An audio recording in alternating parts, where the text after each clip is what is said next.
We provide you the platform to turn your dreams into reality. Give wings to your aspirations with KR Mangalam University.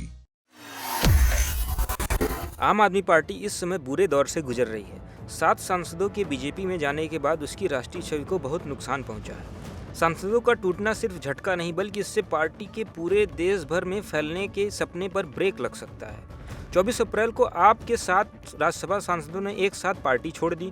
इस घटना ने party के अंदर और बाहर दोनों जगह हलचल मचा दी है। आइए आज आसान भाषा में समझते हैं कि यह बिखराव आपको कितना नुकसान पहुंचा सकता है, खासकर आने वाले चुनावों में। संदीप पाठक का जाना सबसे बड़ा झटका। आप पार्टी का सबसे बड़ा नुकसान पार्टी के मुख्य रणनीतिकार और राष्ट्रीय विस्तार के सूत्रधार संदीप पाठक के इस्तीफा से हुआ है। आपको बता दें, संदीप पाठक आपके संगठन को देश भर में फैलाने की पूरी योजना बना रहे थे। गुजरात, गोवा और दूसरे राज्यों में पार्टी की जमीनी तैयारी उनके हाथ में थी। उनके जाने से पार्टी के संगठन की जड़ें हिल गई हैं। कार्यकर्ताओं का मनोबल टूटा है और अब नई रणनीति बनाने में काफ़ी समय लगेगा। सांसदों ने छोड़ी पार्टी। आपको बता दें, 24 अप्रैल को आपके 7 राज्यसभा सदस्यों ने पार्टी से इस्तीफा दे दिया। इतने बड़े स्तर पर एक साथ लोगों का पार्टी से जाना किसी भूचाल से कम नहीं है। पार्टी अभी जम्मू कश्मीर, असम, मध्य प्रदेश, राजस्थान में अपनी जड़ें जमाने की कोशिश कर रही थी। साथ ही गोवा और गुजरात में मजबूत पकड़ बनाने में लगी हुई थी, लेकिन इस घटना ने सब कुछ अचानक ठंडा कर दिया है। गुजरात में सबसे ज़्यादा नुकसान।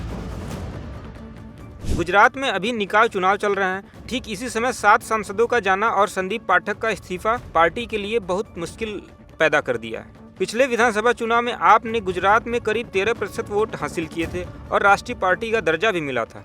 2021 के सूरत नगर निगम चुनाव में आपने 27 सीटें जीतकर सबको चौंका दिया था। यह सफलता संदीप पाठक की ही रणनीति का नतीजा थी। अब गुजरात चुनाव की तैयारी भी उनके हाथ में थी। उनके चले जाने से बूथ लेवल की तैयारी, कार्यकर्ताओं का जोश और चुनावी प्रबंधन सब प्रभावित हो सकता है। विश्लेषक कह रहे हैं कि गुजरात में आपका जोरदार विस्तार अब रुक सकता है। पंजाब में भी चिंता बढ़ गई है। आप अभी पंजाब में पूर्ण बहुमत के साथ सरकार चला रही है। 2027 में यहाँ विधानसभा चुनाव होने हैं, लेकिन इस्तीफा देने वाले 7 में से 6 राज्यसभा सदस्य पंजाब से ही हैं। उनका पार्टी छोड़ना पंजाब में भी आपके लिए अच्छा संकेत नहीं है। राजनीतिक जानकार कहते हैं, जब सत्ताधारी पार्टी के इतने बड़े नेता साथ छोड़ दें तो मतदाताओं के मन में भी सवाल उठने लगते हैं। इससे पार्टी की विश्वसनीयता पर असर पड़ सकता है। पंजाब में भी आपको ज़्यादा सतर्क रहना पड़ेगा आपसे। गोवा में पकड़ कमज़ोर हो सकती है। गोवा में आप अभी अपनी जगह बनाने की कोशिश कर रही थी। पिछले चुनाव में पार्टी को करीब 7% वोट मिले थे। संदीप पाठक गोवा में भी संगठन को मजबूत करने की योजना बना रहे थे। अब उनके जाने से छोटे राज्यों में भी पार्टी का विस्तार धीमा पड़ने की आशंका है। पार्टी के सामने दोहरी चुनौती। अब आपके सामने 2 बड़ी समस्याएं हैं। पहला, राज्यसभा में ताकत कम हुई। 7 सदस्य चले गए तो संसद में अब आपका संख्या बल कमजोर नजर आता दिख रहा है। दूसरा, संगठन में असंतोष। पार्टी के अंदर असंतोष बढ़ रहा है।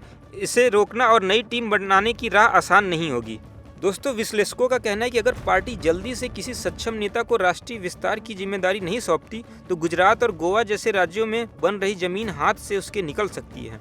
अभी तक आपके शीर्ष नेतृत्व ने इस मामले पर चुप्पी साध रखी है। अब आने वाला वक्त ही बताएगा कि अरविंद केजरीवाल इस विपद से कैसे बाहर आते हैं।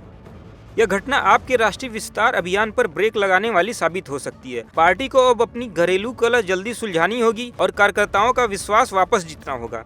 विशेषकर गुजरात और पंजाब जैसे राज्यों में जहां चुनाव नजदीक हैं, वहां डैमेज कंट्रोल करना सबसे जरूरी हो गया है। दोस्तों, राजनीति में एकता बहुत जरूरी है। जब बड़े नेता साथ छोड़ते हैं तो पार्टी की ताकत कमजोर पड़ जाती है। आपको अब साबित करना होगा कि वह इस झटके से उभर सकती है या नहीं। दोस्तों, आपको क्या लगता है, क्या आप इस मुश्किल वक्त से निकल पाएगी और अपनी राष्ट्रीय विस्तार जारी रख पाएगी, या फिर यह टूट पार्टी को पूरी तरीके से बिखराव में डाल देगी? अपने विचार कमेंट सेक्शन में जरूर दें। वीडियो पसंद आया तो लाइक करें, शेयर करें। ऐसी ही और जानकारी के लिए देखते रहें दैनिक जागरण।